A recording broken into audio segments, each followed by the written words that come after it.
Hello everyone, and welcome to SUNUP. I'm Lyndall Stout. We talk a lot on our show about managing the nutrient needs of your wheat fields. Well, it turns out you can take a similar approach with your wildlife food plots. To learn more, here's our Extension Wildlife Specialist, Dwayne Elmore.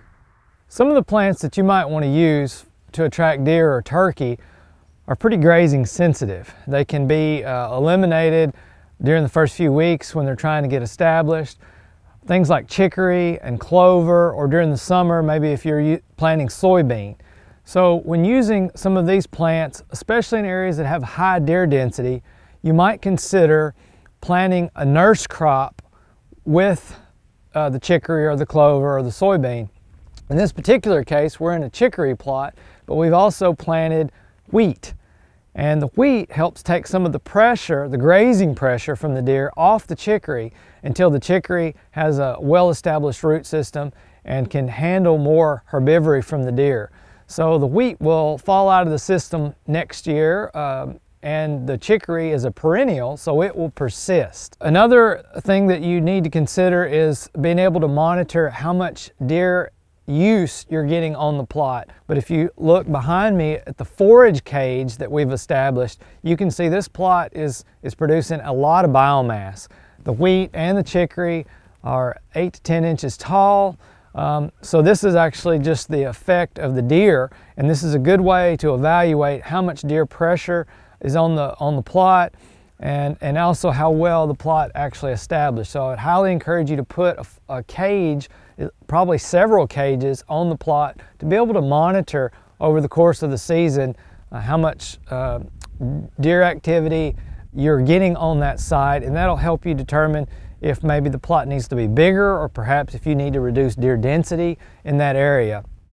So obviously, before you plant your food plot, controlling competing weeds in that site is really important, and most people spray or cultivate the site to try to manage for those weeds. But once the plot's established, you're going to have some other plants come in the plot besides what you planted. Now, some of these perhaps are desirable. For example, there's a lot of passion flower in this cool season plot, but this is a deer plot, so I'm not going to control passion flower because it's a really valuable deer plant that I got for free by disturbing this site. But there's other plants in here that are problems, like musk thistle, which you're required by law to control that one. There's also some nightshades in here, which tend to increase over time. These are perennial nightshades, and they tend to accumulate and compete with desirable plants. So you may have to do some spot spraying once the plot is established. Thistle is best controlled in the fall when it first germinates. They're much easier to kill at that time. And in this particular plot, it's a mix of wheat and chicory, which there's a lot of things that are desirable about having a mixed forage plot like that. But one of the downsides is that when you have a grass and a broadleaf plant, herbicide control becomes really difficult. I can't come out and spray this entire plot with a broadleaf selective herbicide to kill the musk thistle without also killing the chicory. But do be diligent in controlling the problem plants, but also if it's a plant that is not particularly a problem or is a desirable wildlife plant, then you can leave that because it may be attracting deer just as much as what you intentionally planted.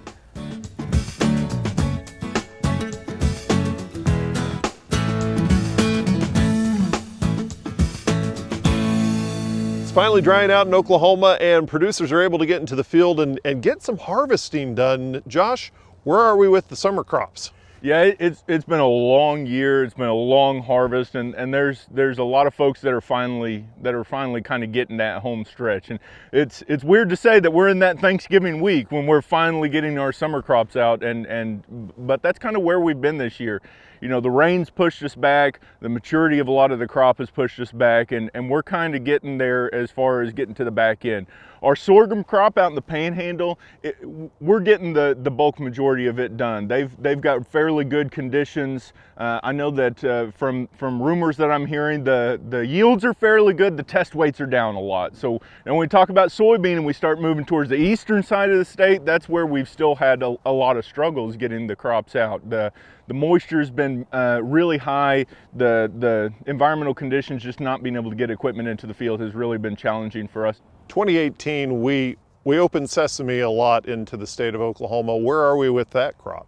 Yeah, sesame was really big this year. We went from, you know, it being in very isolated acres to almost hitting 100,000 acres we had in the state. And so we have a lot of growers that are running through that sesame gamut for the first time this year. And sesame is one that is harvested later. We typically need a really good killing frost for that crop to dry down the rest of the way and get that green material out of the plant, get that seed dried down. We need to reach about the moisture of the 7% for Sesico to really like to take that sesame seed. It's been slow.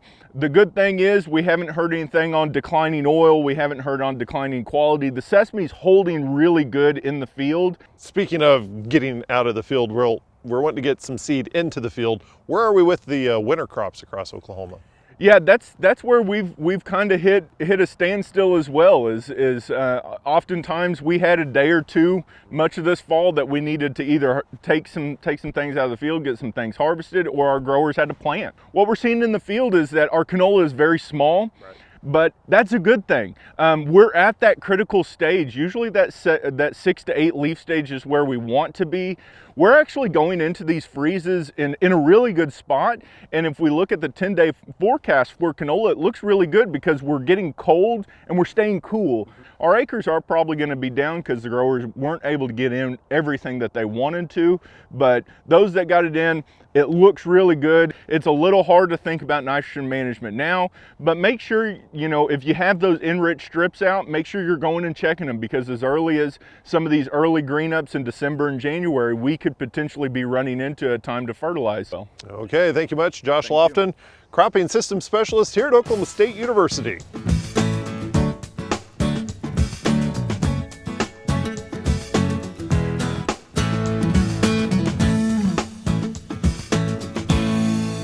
We want to talk now about introducing cattle on wheat pasture with Paul Beck, our Extension Livestock Specialist. And Paul, welcome to Oklahoma State. Well, it's great to be back in Oklahoma. Thank you. Let's talk about kind of an unusual year in terms of getting cattle actually out on wheat pasture a little later than normal.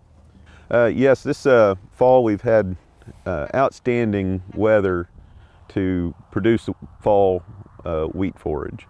You can see here we've got wheat that's about 12 inches tall and you know, highly productive. We've got a closed canopy of wheat forage here, allowing us to build up a lot of forage growth like what we have here. The wheat is looking great, but there are some things to think about in terms of stocking rates and forage availability. Dive into that for us.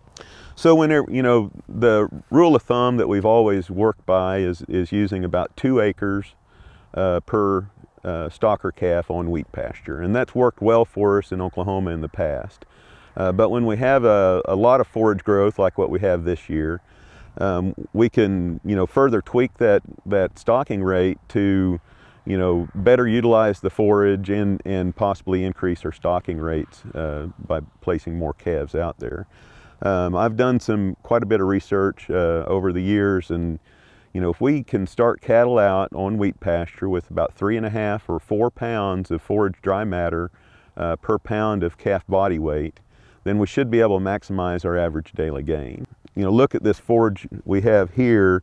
You know, it's about 12 inches deep, and for every inch in height, wheat forage would be about 150 to 350 pounds of dry matter. You know, we're looking at about 200 to 200 or 2,500 pounds of forage dry matter per acre. So we can easily, you know, on a 500-pound calf, we can easily go to a 1 calf per acre and still have expectations of very high performance on these types of pastures.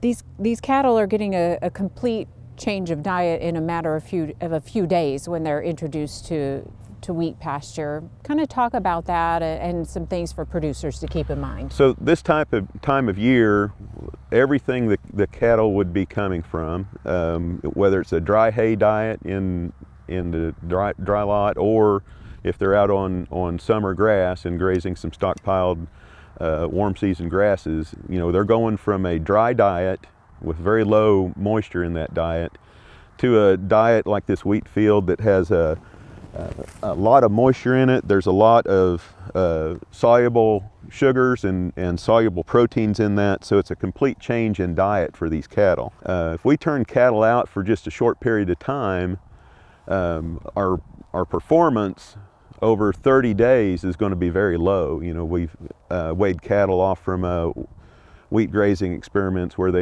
after 35 days, they only gained about a pound a day. If we're able to extend that out to 70 or 80 days like we normally would see on fall and winter wheat pasture, you know, then those cattle for the next 35 or 40 days will gain, you know, 2.5 or 3 pounds a day, you know, giving us our average expected performance of over 2 pounds a day for the entire grazing period. So you need to give it some time before you see the results. Right. They don't just go to it and start performing right away. Great. Well, keep us posted, and we'll look forward to telling our SUNUP viewers all about it. All right. Thank you very much. Thanks a lot, Paul.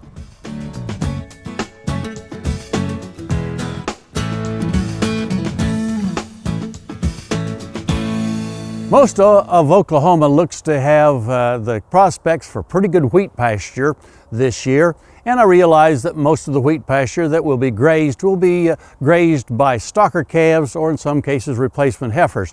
But there will be a few instances where cow-calf producers will be putting cows out on wheat pasture as we get a little bit closer to the calving season. We want to remember that wheat pasture is notoriously low in a couple of minerals, and those minerals are magnesium and calcium. If the cows are truly low in that two minerals going into their diet, then at calving time we have the possibility of a situation called hypomagnesia, otherwise known as grass tetany. Now, the other part of this story that we need to understand is that wheat pasture is always going to be high in the element potassium, and it serves as an antagonist, or tends to block the absorption of magnesium. So there's kind of a double whammy taking place here.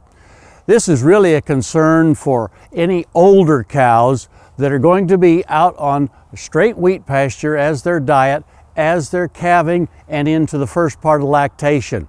It's a problem with older cows because their skeletal system is less capable of mobilizing these particular minerals, magnesium, calcium, into the bloodstream as it might be needed. So if we have any thoughts of perhaps having some mature cows out on wheat pasture this winter going into the spring calving season, then I would suggest we start now putting out a mineral mix that can help to alleviate the potential for grass tetany. A mineral mix that contains about 12 to 15% magnesium and about 7% calcium. And that'll go a long ways to helping prevent this particular problem. I'd like to put it out now so that those cows are used to consuming the mineral mix on a regular basis. We'd like to get that intake up to 3 to 4 ounces per head per day. I think if we'll do that and get it started now, we'll have a better chance of preventing this particular situation called grass tetany. And if you'd like to learn a little more about vitamin and mineral nutrition, then I'd encourage you to go to the SUNUP website.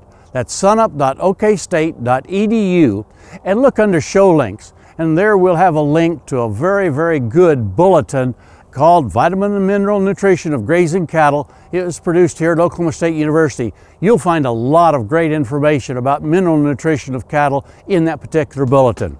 Hey, we look forward to visiting with you again next week on SUNUP's Cow-Calf Corner.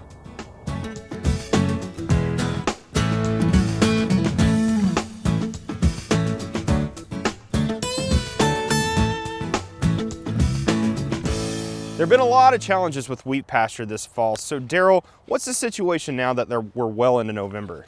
Well, we're finally getting there. We're really getting to take advantage. You know, a lot of wheat got planted early. It was growing, but it was very wet and sloppy. It was hard to receive cattle, and you couldn't turn cattle out.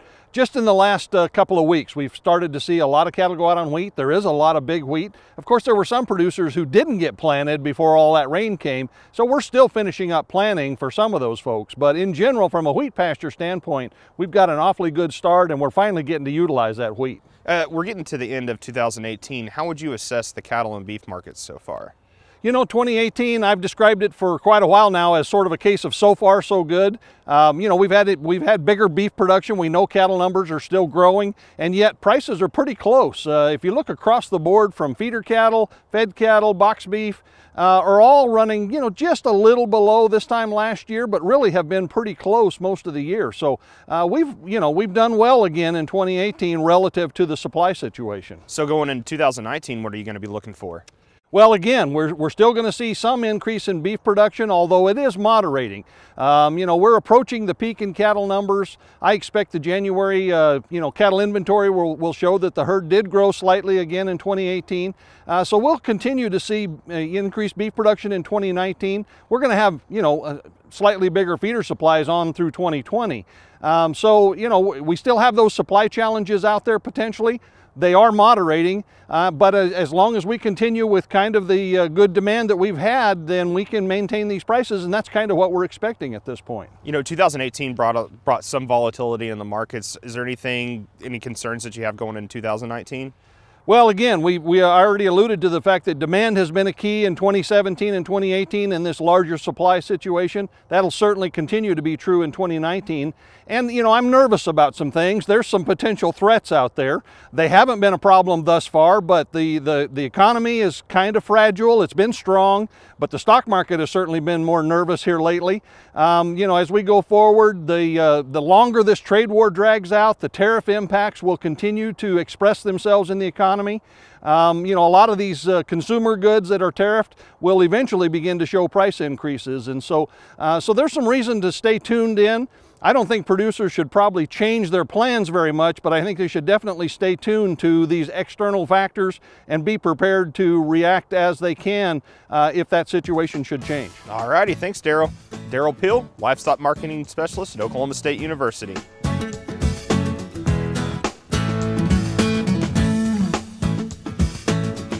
Hi, Wes Lee with the weekly Mesonet Weather Report.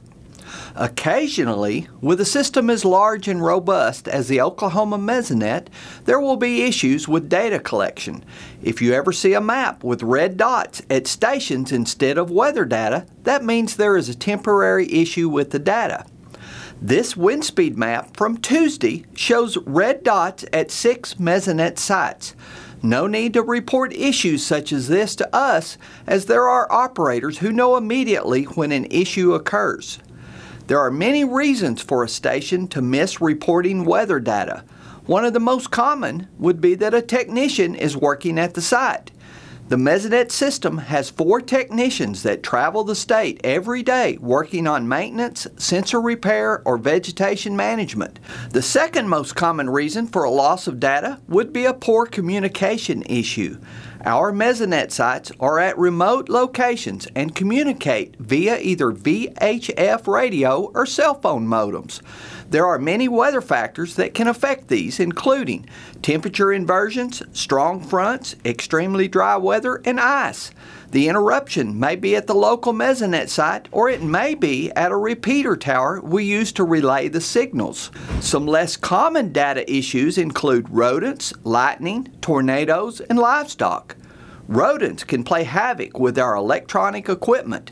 Our soil sensors have been especially vulnerable to attack by gophers over the years. All of our sites have lightning rods installed, but they are not 100% effective. This anemometer shows the effect of a direct hit in August of this year. Soil sensors are also a likely victim as they act as a grounding source for the lightning.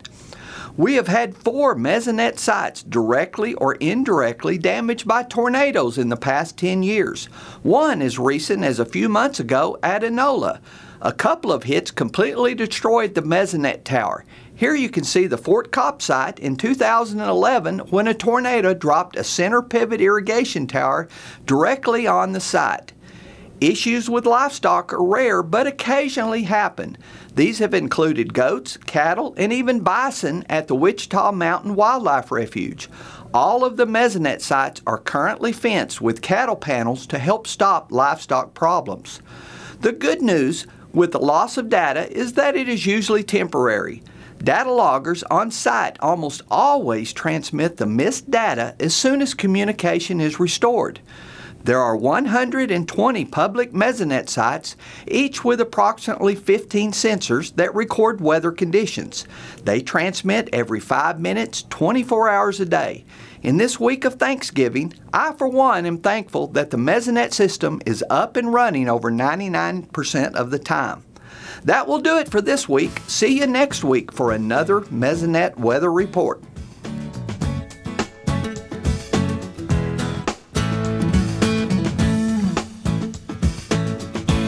Seems like every week in the show we get down into the numbers of the week and how the different commodities are doing. Kim, let's just do an overall overview of the different commodities. Let's start with wheat. Well, you look at wheat. Wheat's in a short run downtrend. It's not moving down fast, but it just seems like every day it's just a penny or two lower, and so wheat's just wallowing around. And that March contracted. The market's rolling over to it. It's below $5, and you know that $5 has just always been a magic mark. You look at corn. Corn prices are, if you had to put a label on it, probably moving sideways at the bottom end of the track. So it's moved from the upper end down to the bottom end. So a slight downtrend there, but mostly sideways. The soybeans price in the tank on the futures market, it's a sideways market, and it's just moved sideways. And there's really nothing out there that we can see to get excited about it, either going up or down on beans. Of course, the big bad news is on the beans, besides the futures price, is the basis is in the tank because the shortage of the demand, if you want to put it that way. Cotton, that may be the good news, is cotton prices are relatively stable. They're down around 77, and that's a good price for cotton. Let's draw that scope out to a year. Let's go back a year. How do these prices that we have now compare to the prices a year ago? Say, 5 years too. Well, if you look at wheat, I guess you could say there's some good news, because you go this time last year for wheat, we were looking at below $4 wheat prices got down as we got into the January time period around $3.50. Up near $5. That's just relatively good price speaking. Right. Of course, we need a little higher price to make some money out of wheat. You look at corn, prices are slightly lower, and of course soybeans are what, $2.50, $3 lower because of we can say because of the Chinese deal, but I think it's because we've had record soybean production the last couple of years in a row. We've taken our soybean ending stocks from right around 250 million bushels to almost 1 billion bushels now. And you increase stocks that much, you're going to have significantly lower price, and it's going to take us a while to work out of that market. Cotton's low at 77. Cotton's lower. It was up around 90. Good cotton prices, and so you look at it. Cotton's still good. Corn's in the tank. Wheat is better than it was, but still in the tank. Now let's look at wheat right there. Overall, wheat acres could be about where they are right now, or increasing a little bit over this last year. There had to be some optimism going in that we may get a better price for wheat this year. Well, you got to look, when you make that production decision, it's not what the wheat price is, it's what the wheat price is relative to the corn price, or what it is the sesame price, or what it is to the canola price. It's a relative. All the prices can be in the tank, but which one of those in the tank are going to help you lose the least amount of money, right, or which one's going to give you the most profit? And so I think if you look at wheat relative to corn or sorghum or other commodities whose prices have come down, wheat's looking relatively good. Also, there's some potential in wheat. If we can get a quality product, test weight, and protein, I think we can get that price up to where your producers that have your 45, 50-pound yields, they're going to be making some profit with wheat. And so the market's getting back where the upper tier can make a profit. Okay, thank you much, Kim Anderson, grain marketing specialist here at Oklahoma State University. And now, here's Dwayne Elmore with more information on food plots. Cool season food plots are often used to attract white-tailed deer and wild turkey in Oklahoma. if you're going to go to the expense and effort of planting a forage plot for wildlife, then make sure you set yourself up for success by preparing the site properly. If you look to my right, you can see a site where the soil and the seed bed was properly worked up, and it was really in a good situation for planting, whereas on my left, the site was not broken up as well. Both of these plots were planted the same day, but you can see there's a huge difference in germination and establishment.